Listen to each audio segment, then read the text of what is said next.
Ndabaramukije bakunzi ba Rock Media no turi muri midweek hagati mu ndwi canke misomene ni ikiganiro musanzwe kuba mumaze kuba mumenyera kibabwira kuri sije kanaka. Uno musi turi muri basketball tuje kuba twinjira neza neza mu bintu bikomeye cyane muri basketball. Hareze imyaka itari mike tutariko turayibona ni Ligue B, ni Ligue y'ugwaruka rukiri ruto muri Ligue B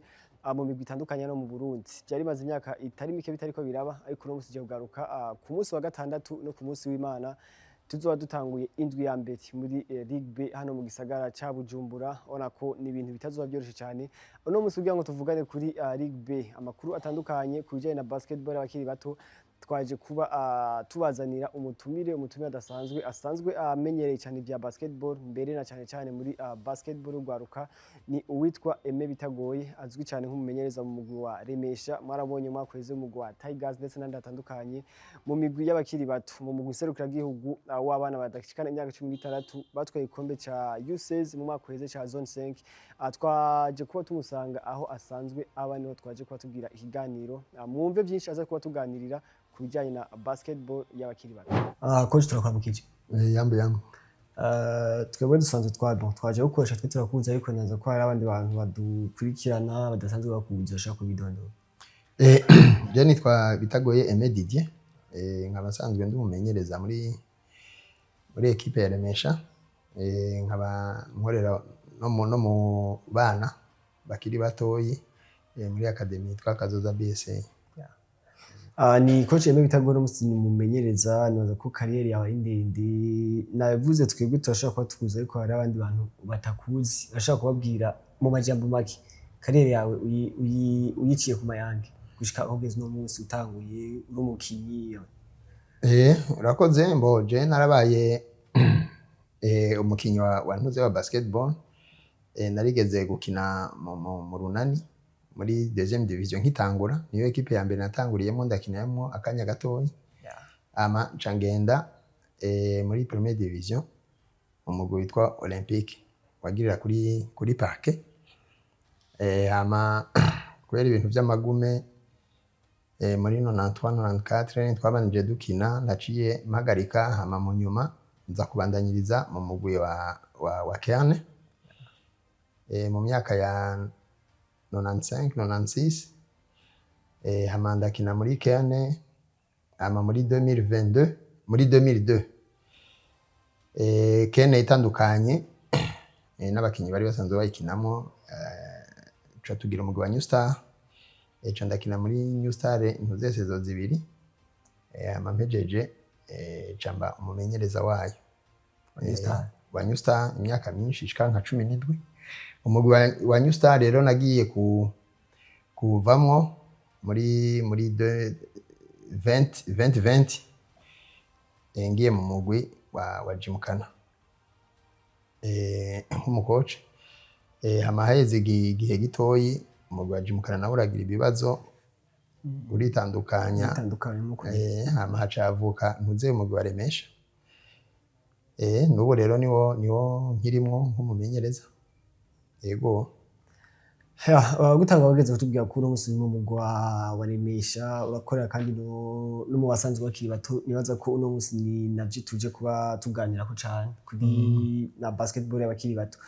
Mu myaka wamenyereje, muri iyo myaka wakina ugikina, nibaza ko wakina muri hari mu 90 uri umenyereza muri New Star muri za 2008 n'indi myaka. Ico gihe basketball y'abajene yari imeze gutana mu Burundi. Duhere muri ya myaka ugikina kira ukiri muri Kerne, batoya bawe bakina bari bameze gute? Mbo ico gihe ntuzeye hariho systeme ya ntuze ya deuxième division. Hariho ama equipe ya première division, mugabo menshi wasanga afise deuxième division. Hariho n'iyindi migwi yari sanzwe iriho ifise deuxième division gusa ata première division ifise,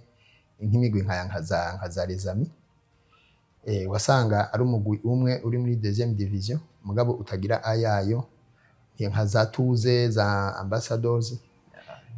Mugabo akaba rero n'iyindi migwi urunani za Dynamo, za Kerne, za New Star zari zisanzwe zifise ama deuxième division. Je rero nevoriwe kuva mu myaka ya 90 hari ayo ma deuxième division akina ijya tunwa nyene championnat classique hamwe mukina le samedi après midi na dimanche hama mukagira amafazare n'amafazo retour kandi byari ibintu vraiment biri très dynamique hari abakinyi bakiri bato aba benshi bakina muri première division twagiye turabona bavuye muri iyo ntuze muri iyo system urumva yamyeho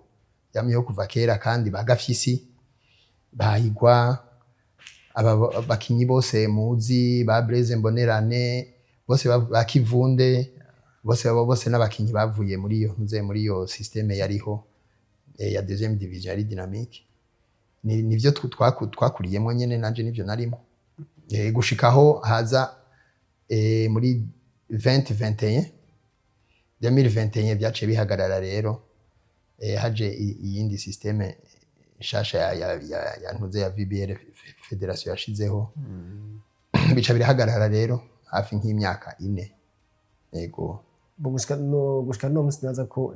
turaza kwishikako ariko mu gihe muri periode wari umu entraîneur muri New Star naza ko New Star yo ma equipe FC amakademi akomeye hamwe n'urunani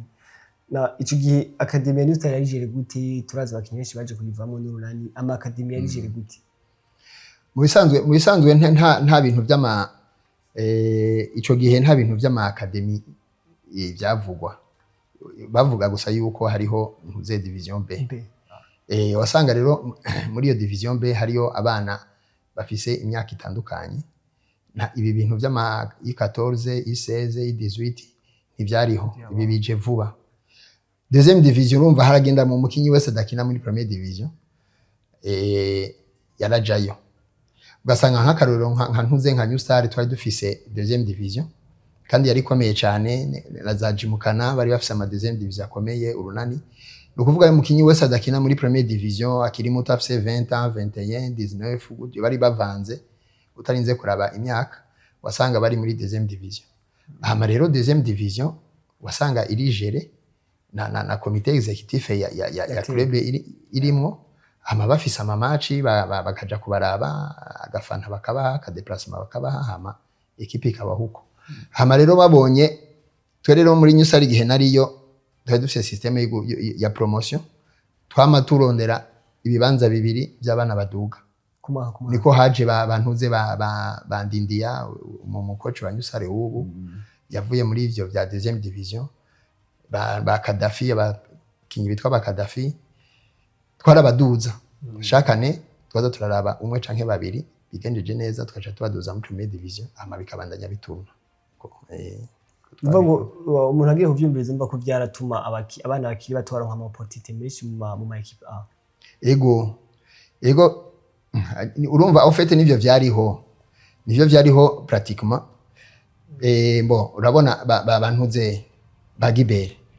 ba Brian Kavakure ba Richard bari muri Mutanga United ba Mando bose bagafyisi baje bose nakubariye ba Blaise Mbonerane bakivunde bose nabakinyi batangura ari batoyi muri deuxième division hama bakaba promis bakaduga muri ntuze muri première division abataronse bibanza harabagenda kwigerageza mu zindi club pas nécessairement iyo isanzwe ibatunze babonye batabadugije ngaho harabasaba kuja gukina handi mugabo ama première division wasanga ari alimenté niyo systeme ya ntuze ya deuxième division yari ngaho ico gihe twushobora kwibaza ko muvuze ko byagiye guhagara muri 2021 avec arrivée ya VBL twibaza ko ico gihe baronka ama opportunité championnat yari ikomeye kubera novuga ngo nta ba étranger ico gihe nibaza ko benshi baza mu Burundi oya ico gihe nta bintu by'aba étranger byariho bijya by'aba étranger byazananye nyene ni byavuba muravyibuka ingene byatanguye muri 2021 menga nimba ntihenze bo urumva bijyanye hari ikintu byagize byahagaritse urumva deuxième division pratiquement barayibagiye iradisparaître hama muri première division naho haca haza ibintu by'aba étranger murazi yuko bigitangura batari mita ba étranger wasanga equipe ifise aba étranger benshi 8 9 mu kibuga bagakina pratiquement nka 30 minutes sur 40 ugasanga na ba étranger batanu bari mu kibuga niki n'abaroko basanzwe twari dusanzwe tumenyereye bari mu première division bakomeye batangura kugira kuburi bibanza muri première division nyene mugabo heureusement yuko muzeye federation yaciye ibisubirako irabihindura iralimita aba étranger ku maliste n'abaja mu kibuga turasubira turabona abakinyi bamwe bari batanguye kuzima bace barasubira kugira morale baraba motive kubera ibibanza bibonetse notamment nk'aba Bebeto muri Rezipo twaramaze umwanya tutamubona mugama arabonye iyi VBL ya 2025 ni yayikinye cyane turabona abantu nk'abadiyo muri Rezipo nyene batari ba Marcel no benshi Rezipo yari kuko ku mwaka kweza nako barabaye étranger pratiquement bose mu mwaka twarabonye abarundi ba urumva deja muri première division hamaze kuba abaroko bakuze twemera batakironka ibibanza nabo cubona rero abana urumva baca bihebura natwe gwe turiko turankadira mu academy umwanya umwe twari baze none aba bana turiko tubafomera iki bazoja he ko na hariya hejuru bakuru babo hata espace bagifise mugabo turafise impuze icizere yuko bazoronka espace nabo nyene bakaja kugwana nabandi hariya hejuru ya uno mwaka niyaza ko ni imbere to championnat B yagarutse ije gutanga muri weekend ariko imbere ko tuyishika ko umaze igihe kitari gito ukora n'abapeti bakiri batoya warashoye kwa twara mu Tanzania matwara ikombe mu ba U16 ko iyo ubonye umwana akira basket ikintu ca mbere gitangura kwereka ko umwana afise talent ashaka kudevelopa muri basketball je barakunda kumbwira yuko ngo mfise ijisho rikaze ku bana ndazi kubana abana bafise umupira ndazi kudetecta abana sinzi birashobora kuba ari byo canke atari byo ntavyo nzi mugabo abana benshi usanga nkunda gushira imbere kenshi baravuga tujya mwana arasetana nemeye mu detex rero iyo ndamubonye ku kibuga hariho ibintu bibiri canke bitatu mbona ndabanza nkabona ntuzeye maîtrise yiwe technique ibintu vy'ama fondamentaux individuels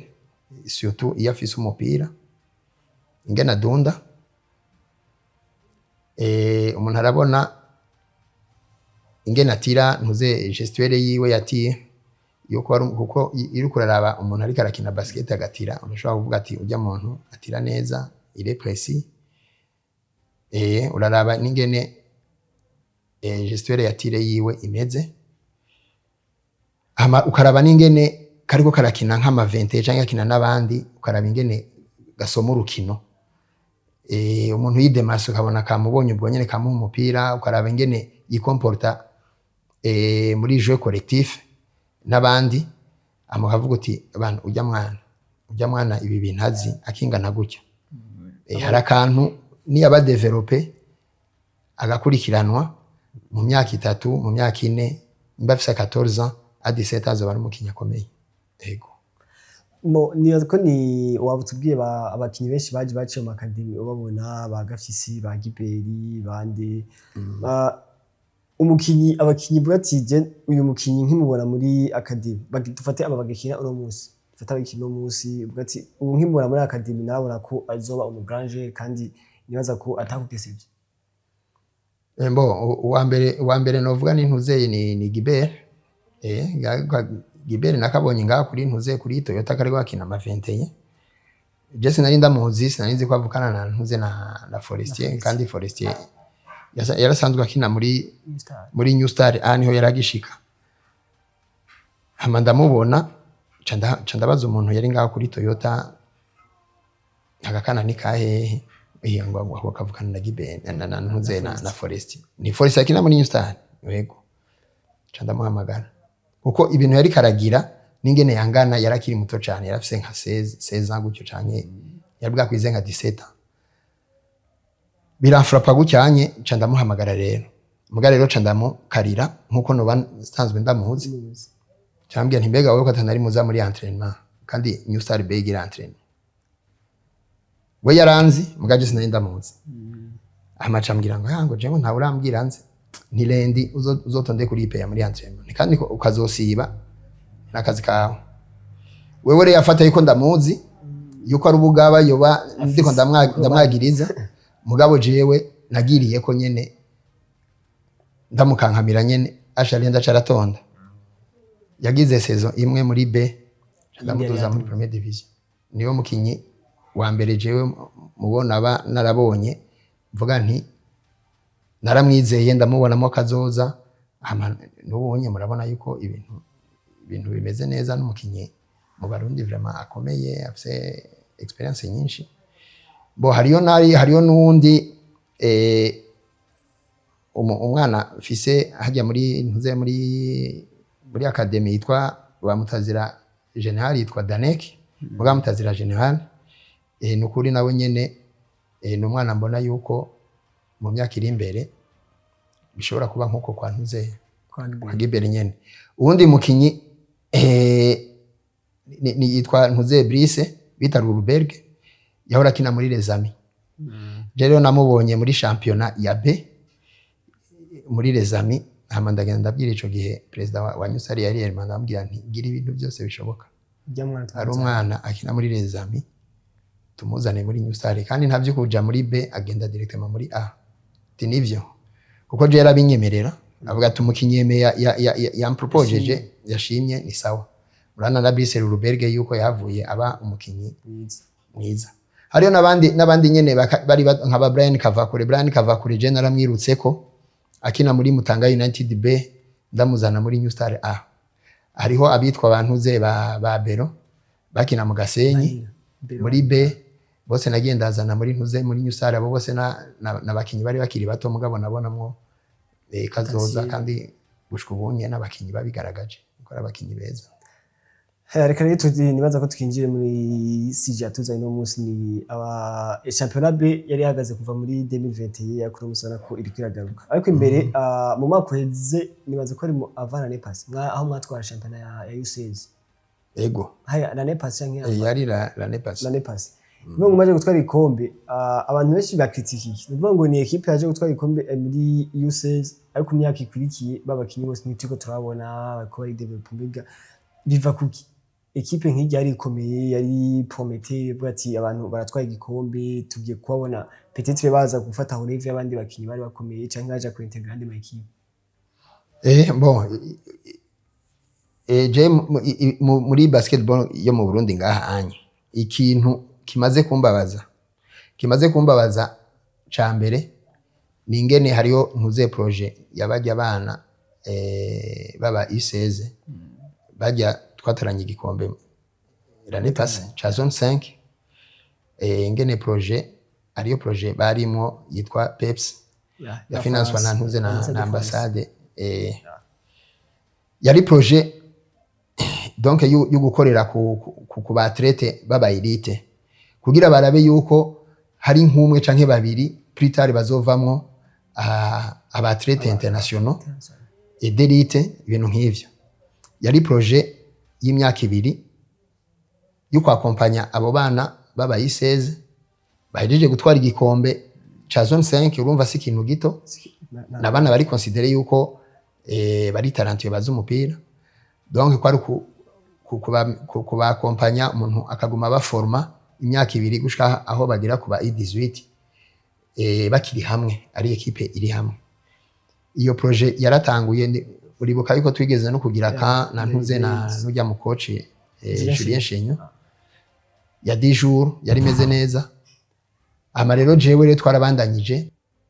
nk'abakoci babo twarabandanyije dukorana muga mu nyuma iyo projet ija kugiramwe ibibazo irahomba ubu unye byarahagaze je twaragiranye ama entraînement ashika nk'amezi nka 3-4 aha muri kibuga cha Mutanga Sud abana bari très motivé baza twarigeze no kuronka ntuze programme ivuye muri ambassade ya France ya préparation physique uko baravuga ati abo bana barafise tana mugabo physiquement ntibari prêt ntibakomeye rero no kurenforcer kuri iyo côté iyo programme turayironka turayishira mu ngiro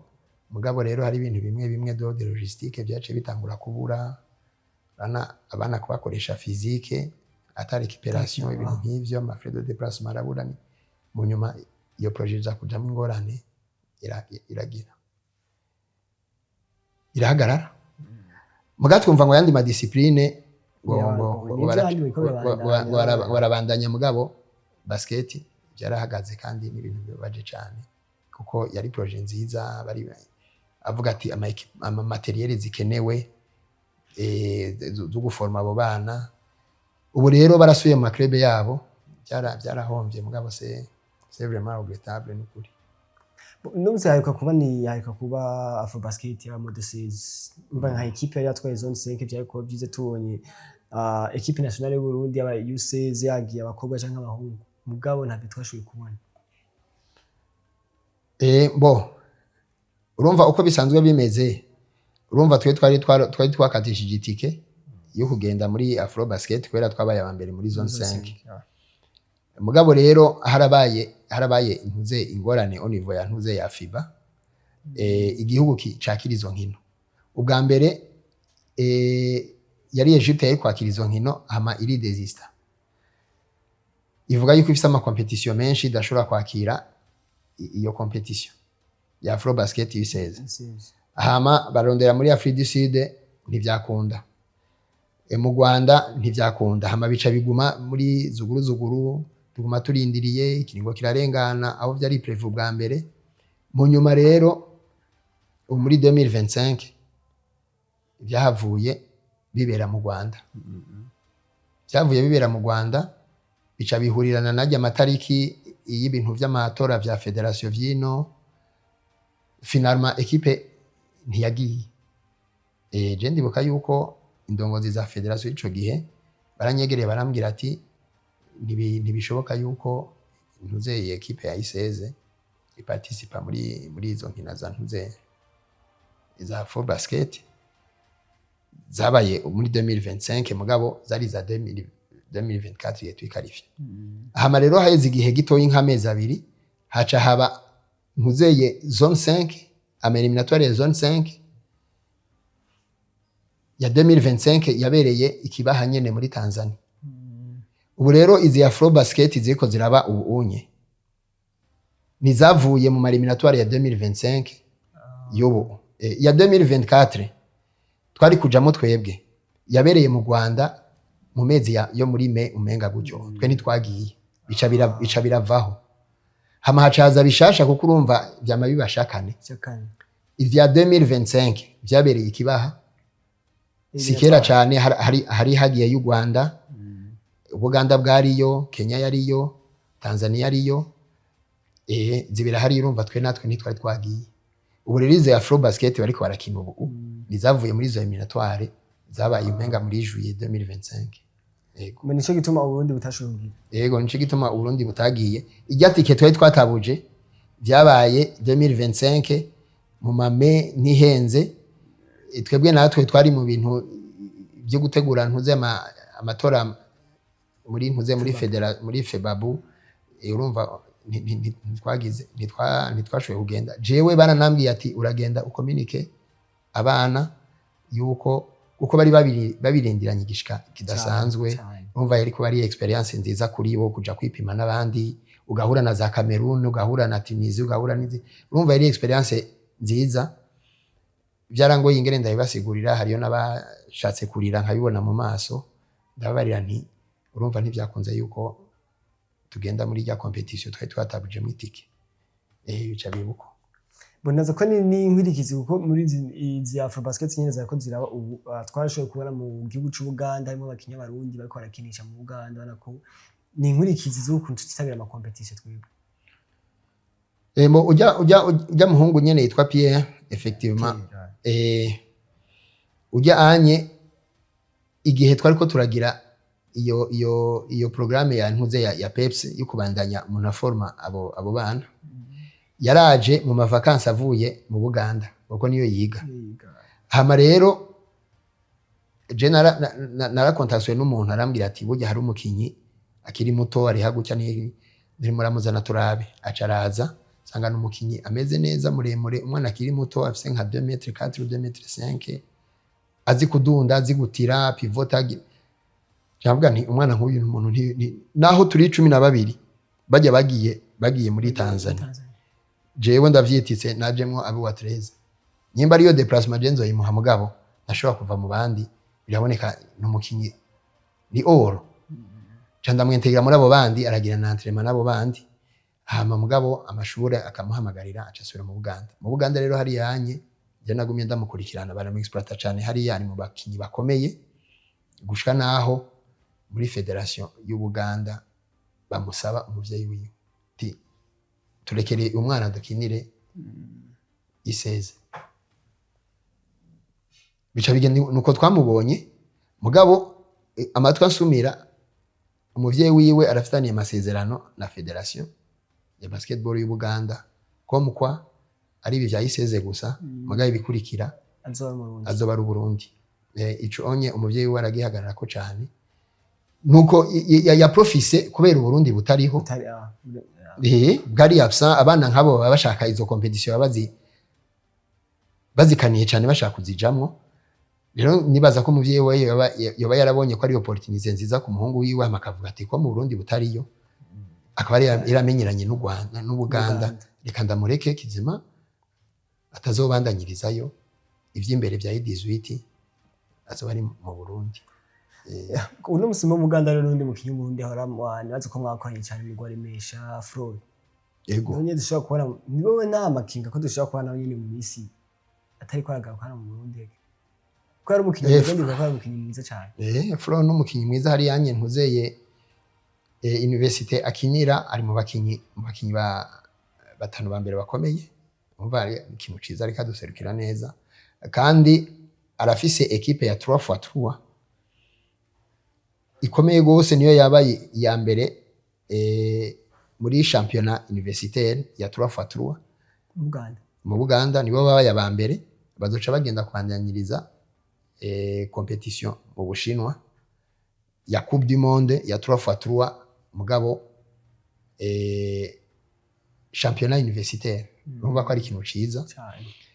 Sinibaza yuko ivyo byuko yo kinira nka equipe nationale y'u Buganda noba mbeshe mugase ndavyibaza mugabo ari hariya cyane kuri ivyo vy'ishure equipe yabo iri muri championnat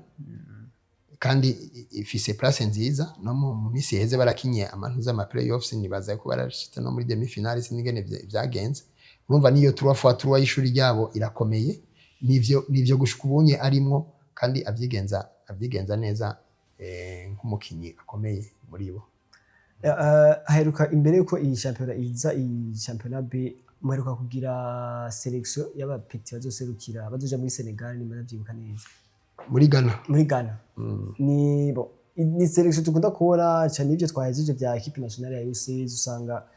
nama selection abera ngaha muri capitale na selection mugira ngaha Bujumbura kumengo abana muri interieur nti mwarabibagiye biva kuki urumva kenshi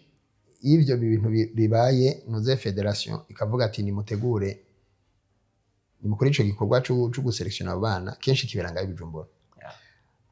Abaruguru barabimenya mugo ugasanga hariyo madefi amwamwe kuri bo acaza adasanzwe ari kukura abo Bujumbura notama ibintu vya ntuze vya déplacement ibintu vy'ama séjour ngayi Bujumbura hariyo benshi rero baca baba décourager ugasanga ntibaje mugabo ivyubu hariho abaje hariyo abakobwa babiri b'Igitega baje n'umuhungu umwe hariho nundi mukobwa umwe w'Ingozi yaje kandi rero mu bashitse abo bose bavuye ruguru barashitse kure muri preselection ukuvuga mu bahungu twarabanje hari haje abana bashika 40 na bangahe amatora preselection nagusha kuri 6 banyuma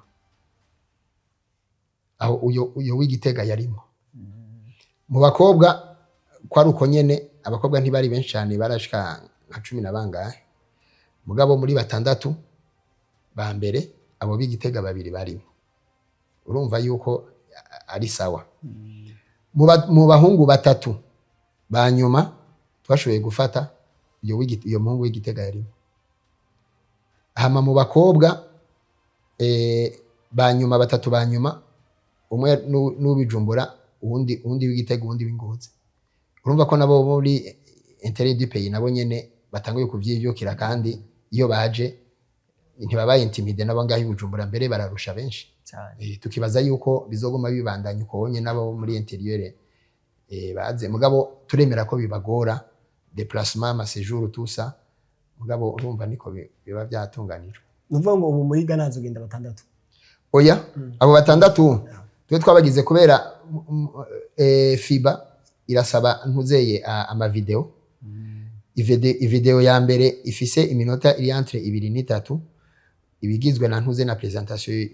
y'umwana ari dondora nitwa gutya na gutya fise uburebure bungana gutya ibiro ibi nkina kuri post yiniyi hamwe n'amantuze n'ama exercice ama enchaînement ategerezwa kugira individuel hama video ya kabiri ikaba ari video ari karakina hama tukaca dukuramwo babiri à la fin yego uno musi rero haje gutangura championnat B ya Ligue B imva ngo ni harazi imyaka itari mike itari kwiraba uno musi yagarutse bije gutanga image kuri basketball no musi dufise n'indongo zishasha muri FEBABU nibaza ko ni ikintu abantu benshi bariko bareka match Ligue B kugira ngo abana basubire baronka ama opportunity yo kugira ama equipe no musi ni ije gutanga image iyahe ino tour ya Ligue B urakoze bon nkuko nigeze kubikubwira kuva muri 2021 abo bana na competition yabo yariho abantu baridoga twebwe dusanzwe dukorera muri abo bana tubakurikirana wari umubabaro umwana kamara umwaka agira entraînement ata competition twagomba twikora ku buntu Abdara yazara dufasha ngaho mwijabe mu ma vacances canke utumacha miko mais c'était pas suffisant twaguma twidoga arakeneye competition akeneye mugabo rero urumva zari impari zari hagati y'indongozi za federation n'iza sebabe zico gihe ubu rero iyo competition yagarutse harabaye ihinduka au niveau y'ijya asebabe ya kera ubonye yitwa ABB Association de Basketball de Bujumbura nayo nyene yararonse indongozi zishasha zikaba ari indongozi zikorabora cyane na federation na FEBABU urumva iyo competition rero byace bikunda kwibaho hama rero vraiment turateye amashugwe cyane ntuze president wa FEBABU kuko ngene yemeye guterera ama association iyo kipa izo competition za Ligue B kuba intererano ingana n'imiliyoni 200 par association cyo kintu ni kintu gikomeye cyane twace twebwe dukorera mu bana twace tubona yuko ubunye indongozi zimwe federation ibintu bya basketball y'aba jeune bavyumva kuko nushobora gushiramo amaheranga na gutyo utavyumva hama turishimira kandi nuko tubona yuko indongozi za federation zubu niza ABB bakorabora neza ata bintu vy'imitego bariko baratana rero abantu bose abakunzi ba basket bararyoherewe nico kintu cuko muze Ligue B igiye gutangura karandira yarasohotse ama liste twarayatanze ubu turiko turatanga ama licence turiko turayatora kugira dutangurane competition za mbere ama licence ariho ata desordre iriho nukuri birerekana yuko basketball y'u Burundi igiye guhinduka cyane cyane abantu bazobibona nihahera nk'imyaka 3 canke 4 haguma hari urukurikirane rw'izo competition za Ligue B tuzosura kubona ama première division ari alimenté mu bana bafise tana bakiri bato bava muri B baduga muri première division hamakumbure n'ibintu by'aba étranger bizogenda bigabanuka kubera azoba ariko araza abakinyi bakiri bashasha bakiri batoyi bazo umupira habe concurrence yari ya hejuru kubera la machine zo birikira tuna kuva hasi no gushika hejuru ama bari hejuru bagenda muri corporative uko nabonye n'ubumenyi basigaye ariko ikibazo ni cyakindi nyine ni Ligue kuri calendrier yana ko ni no migonga ya Bujumbura no mu basketball ni yaguma iba developer ni Bujumbura gusa baruguru ho bitariko biragenda kujya neza bitariko bigenda kuri ritme imwe bo nivyo ntivyoshobora kuba kuri ritme imwe ruguru n'Ibujumba ntibishoboka mugabo naho nyene umva ho baracajyanye mu zindi province bo si zose mugabo bosi zose hariho Gitega bari dynamique Ingozi ho championnat yabo yaratanguye ntuze Gitega haraheze nka 2 semaines baragize tournoi d'ouverture baragize na terrain nziza basize imeze neza baratuma ko na equipe zibiri zo ngaho Bujumbura kugira zigende gufasha hariya ibuka ko ABC yaduze oya Rezipo hari Gitega barafise branche ya Rezipo barafise academy hari nazo ko ni na equipe iriko ya contribute cyane mu bapeti bakiri bato ego ubu Rezipo est très impliqué mu bintu by'abana cyane kandi n'ikintu ciza hari haduze izini Bujumbura hari haduze Dinamo na ABC ama Dinamo yaratsinzwe na equipe y'Igitega Rezipo hama ABC iratsinda yitwa Simba y'Igitega mugabo ABC yabatsinze byoroshye menga difference y'umunani canke 9 gutyo muri finale rero urumva ABC ni yatwe igikombe mugabo urumva ko n'Igitega deja bipanze Igitega y'amake kuko nibuka ko Igitega ro championnat ijya 3x3 eruka kuba igikombe cyatwekere Rezipo y'Igitega itsinze urunani urumva ko hajye Igitega n'Ingozi biri très dynamique mugaso kuvuga ko n'andi ma province yicaye turumva hariya za ntuze za Rumonge nabo nyene bariko barabinagura hariya anye umenga hariyo n'ibintu bizoba bya Lion Team numvise ejo mu makuru ahantu zeye muri Gihanga Cibitoke Romis no bakunda gutegura aha muri championnat muri Ligue B hariyo ama equipe nga mu Cibitoke azokinira ngaha na Gihanga urumva yuko bariko Muyinga bariyo Cankuzo Ururi ego abankadrere bakurikirana abana à gauche à droite ngahanyi mu Burundi bariko baraba de plus en plus dynamique kandi baza ko ari ikintu ciza buri kinye nagenda kubaze uno musi turiko turavuga ku bakinyi turiko turavuga kuki eski abamenyereza nabo kuko abo Bujumbura turabaza abantu bakunda gukora mu bana mbige nta kibazo cy'abamenyereza bahari bakurikirana abana mu mihingo myinshi abamenyereza barakwiye bafise ubumenyi bukwiye kuko naza ko gukurikirana umwana cyo kimwe no kwantrena mu rakuze bitandukanye oya biratandukanye gose twe hari ntuzeye umu expert wa FIBA yigeze kutubwira ati ibi bintu by'abana birakomeye cyane ati ahantu henshi usanga umuakadrere rumwe afise abana benshi bivanye n'akarere arimo kuko abana barakunda kuvyitabirira baba kibishuhiye ati nk'umuakadrere dufate nk'umuakadrere afise nk'abana yankadra nk'abana 100 mu gihe adafise ubumenyi nukuvuga ko yica abana 100 bose ati shobona ari nk'abankadrere 10 ucugwiza urabe abana babakunda umupira mugabo batariko bararonka ubumenyi kugira babe developer nici gituma ama federation yanyu akwiye kurondera ama formation de base yabo bankadrere bitaho abana kandi abankadrere bakiri bashasha bamwe usanga kenshi bahejeje gukina batakira abajoueur mugaga shaka kubandanya basket akajaja mu bintu vya encadrement agatangura nabi kubikora ataza hahera ntahereza mugabo ubona ko abikunda ariko aravyiyumvamo mugabo akeneye ama formation kugira amenye guplanifier ama entraînement yiwe amenye ingene dirige ama séance d'entraînement amenye ama fondamentaux